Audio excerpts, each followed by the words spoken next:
14 uždavinys. Duoti skaitmenys 1, 5 ir 8 bei sudaromi keturženkliai skaičiai. Ir reikia pirmoje dalyje rasti, kiek iš jų yra nelyginiai ir antroje dalyje, kiek iš jų dalijasi iš 5. Dabar sąlygos pradžioje tiesiog pasakyta, jog sudaromi keturženkliai skaičiai. Nėra paminėta, kad skaitmenys skirtingi, todėl pagal nutylėjimą laikom, kad skaitmenys gali ir kartotis. Tai dabar mes turim keturženklį skaičių, taigi turėsim parinkti 4 skaitmenis. Tai kadangi nelyginis keturženklis skaičius, tai paskutinis skaitmuo būtent ir bus atsakingas už tai, kad skaičius būtų nelyginis ir tas paskutinis skaitmuo galės būti tik tai vienetas arba 5. Tai paskutinis skaitmuo galės būti parinktas 2 būdais. Dabar grįžtam toliau į pradžią. Pirmas skaitmuo galės būti bet kuris iš skaitmenų ir 1, ir 5, ir 8. Tai pirmasis skaitmuo bus parenkamas 3 būdais. Antrasis taip pat 3 būdais, nes kaip minėjau, skaitmenys gali ir kartotis.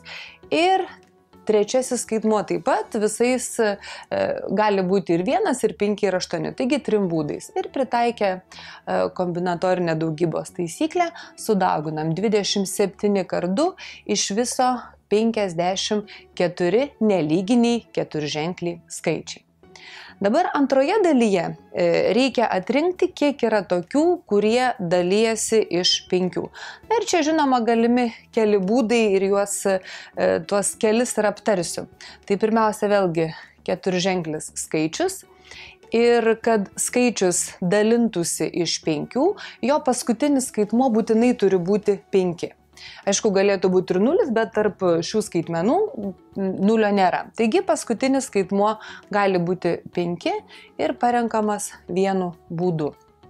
Dabar tuomet lygiai taip pat mastom, pirmas skaitmuo gali būti bet kuris iš šių 3, tai yra 3 būdais parenkamas, antras skaitmuo taip pat 3, trečias skaitmuo taip pat 3 ir kombinatorinė daugybos taisyklė gaunam, kad iš viso yra 27 keturženkliai skaičiai, kurie dalijasi iš 5.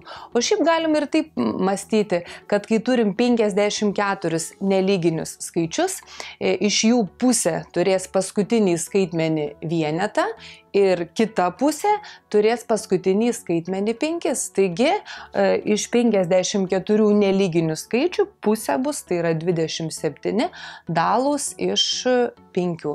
Taigi pirmos dalies atsakymas 54, antros 27.